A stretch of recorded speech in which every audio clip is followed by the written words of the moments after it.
այս քաղաքական հետապնդումները, թիրախավորումները նոր այսպես երանգ ստացան նաև նախատոնական օրերին եւ դարձյալ ձերբակալություններ, կալանավորումներ եղան։ Ի վերջո ինչ խնդիր է փորձում այս կերպ լուծել իշխանությունը եւ հաճախ զուգահեռներ են տանում նախկինի հետ, այսպես նախկին իշխանությունների, ասում են իրար արժեն, նրանք էլ մի բան չէին, նրանք էլ էին այսպես հարցեր լուծում։ Այս տեսարանները եղել են նախկինում, ես կոնկրետ որպես լրագրող այս ակտիվությունը չեմ հիշում ձեր։ Իմ համար վիրավորական առհասարակ ցանկացած նորից եմ շեշտում ցանկացած Հայաստանի Հանրապետությունը պատմության նորագույն պատմության ընթացքում եղած իշխանության համեմատականը այս իշխանություն կոչեցյալների հետ այդ թեման այդտեղ նույնիսկ քննարկում լինել չի կարող մենք խոսում ենք հաղթանակած եւ Արցախը պահած Հայաստանը շենացրած ղեկավարների մասին իսկ համեմատությունը բացարձակ տեղին չէ Հայաստանի Հանրապետությունում այս պահին 50-ից ավել քաղաքաբանտարկյալ կա դա աննախադեպ թիվ է հաջորդ բանը, որին ես կուզենայի ձեր ուշադրությունը հրավիրել, որ միանշանակ ընդհանրական կա բոլոր քաղաքաբանտարկյալների միջև, դրանք այլախոհներ են եւ դա ճնշման փորձ է, որը փորձում են ազդել թե այդ անձի վրա եւ թե դրանով փորձել վախեցնել այլ մեր պայքարի ընկերներին, ինչը բնականաբար չի հաջողվելու, որովհետեւ բոլոր քաղաքաբանտարկյալները տոկուն են եւ իրենց ընտանիքները, որոնք հավասար իսկ գուցե ավելի շատ զրկանքներ են կրում այս գործընթացում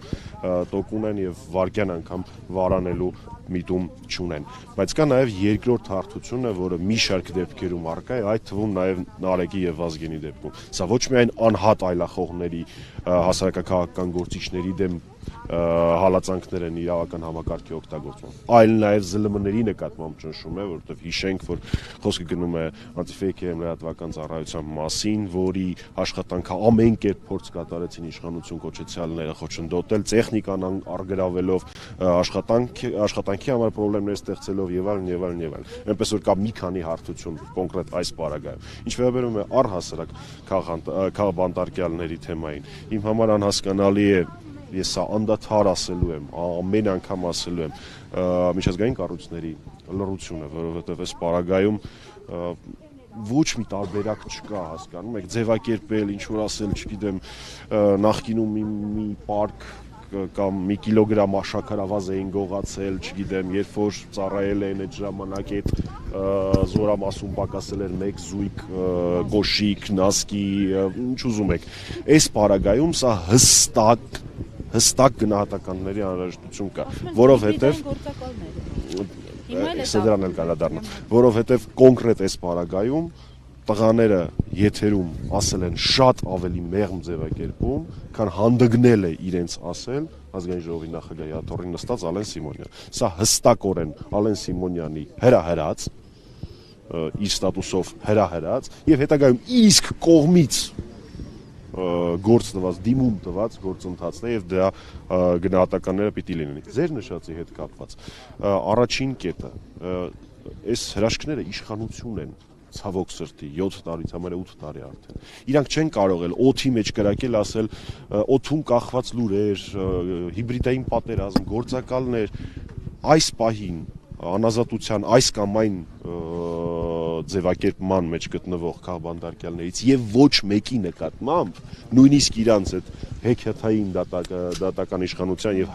հեքիաթային իրավական համակարգի պարագայում չկա նույնիսկ քննարկում ինչ որ ագենտ, դավաճանություն եւ այլն։ Այսինքն այդ ոնց է ստացվում, որ այդ մարդկանց վրա կարում եք շինծ ու ուրիշ գործեր, բայց եթերում ազգային ժողովում եսին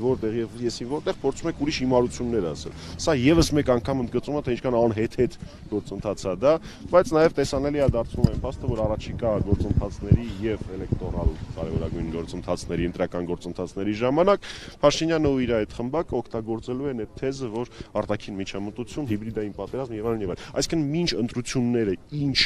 անօրինականություն անի Փաշինյանը դա ձևակերպվելու է հիբրիդային պատերազմ։ Ես անհամբեր սպասում եմ, երբ այն կսկսելու իրանց հայտնի արդեն կոռուպցիոն սխեմաների, տենդերների պատմությունները ներկայացնել որպես հիբրիդային պատերազմ։ Այդուհանդերձ ինչ է կարծում, որն էր պատճառը, որ այսքան ուղերձներից հետո որևէ միջազգային կառույց դեսպանություն չարձագանքեցին եւ այդուհանդերձ այդ քննարկումներին անդրադառնանք, որքանով է ուղիղ եթերում կամ ընդհանրապես եթերում արդարացված հայհոյանք հնչեցնելը։ Ես ձեր հարցին երկրորդ հարցին կպատասխանեի սիրով, եթե կոնկրետ այս պատմությունը չլիներ առաջին հայոյանքը հնչեցված ազգային ժողովի աթոռին նստած Ալեն Սիմոնյանի կողմից։ Այսինքն ես ասեմ, թե Ալեն Սիմոնյանը ճիշտ է արել, թե սխալ է արել, որ հայոյանքը գրել իր ստատուսի մեջ, շատ սխալ է արել։ Դրանից հետո ինչ տեղի է ունեցել դրա հետևանքը։ Սա առաջին պնդումս, այս գործը շատ էական է այդ փաստով, որ իշխանությունները իրանք հրահրել են, ընդ որում ինքն երկրորդ, երրորդ, որ մարդն է երկրի մակարդակով։ Ու հետո իրանք էլ գործ են տվել դրա հետ կապված։ Սա բան ես կյանքումս չէի լս։ Ինչ վերաբերվում է ձեր առաջին հարցը քիչացնեք։ Հա, շնորհակալություն։ Ես եկեք չասեմ, թե որն է պատճառը, որ իրանք դա չեն անում, որովհետև Անտիֆեյքի թիմը, Նարեկի եւ Վազգենի համախոհները շատ ակտիվ աշխատանք են կատարում եւ բնականաբար մենք էլ մեր բոլոր միջազգային գործընկերներին տեղեկացնում ենք եւ այս եւ մնացած բոլոր դեպքերի հետ կապված։ Ես պատճառներ չասեմ, կարող եմ ենթադրել, որ ցավոք սրտի այժմյան քաղաքականության մեջ աշխարհակաղակական շահերը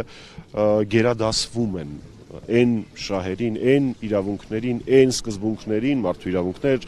ժողովրդավարություն, օրենքի գերակայություն եւ այլն, որոնցով միշտ աչքի են ընկել մի շարք միջազգային կազմակերպություններ եւ մի շարք երկրների դեսպանատներ։ Այ դա իմ համար անհասկանալի է, ես հնչեցրեցի, թե որն է իմ կարծիքով պատճառը դրա, բայց չեմ կարող վստահաբար ասել։ Նախորդ հարցերից մեկի ընթացքում քննարկվեց նաեւ տարվա վերջին տեղի ունեցած գործընթացները, այո, Խաչիկ Գալստյանի մեր կուսակցական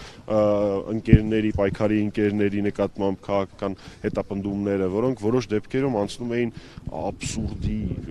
գագաթնակետը, խոսքը կարող էր գնալ 70 նանց կանանց մասին, որոնց գործեր էին փորձում կարվել, խոսքը գնում էր մի քանի ամիս առաջ տեղի ունեցած գործընթացների մասին, որոնց վերաբերյալ հանկարծակի հենց նոր տեղեկությունների հայտ եկան։ Ես միշտ այս նախադասությամբ եմ ավարտում այս թեմայով քննարկումները, թե ինչ անելու Փաշինյանը ակնհայտ է, անելու է ամեն ինչ, բոլոր գործիքները օգտագործել է իշխանություն պահելու համար։ Այստեղ շատ ավելի էական է, թե ընդդիմությունը, իսկ ես ասել եմ, որ Փաշինյանին շատ վաղուց արդեն ընդդիմությունը ամբողջ հայ ժողովուրդն է, դրան ինչպես է պատասխանելու։ Ինքը հաստատ հետք չի կանգնելու, ինքը կորցնելու շատ բան ունի, ինքը կարմիր գծերը շատ վաղուց անցել է իր համար գոյություն ունի երկու աթոռ, կամ վարչապետի աթոռը, որը ինքը այդքան պաշտում ու սիրում է, կամ էլ Բերթի նարերը, չգիտեմ հայերեն ոնց է այդ բառը ճիշտ ասած։ Շնորհակալ եմ։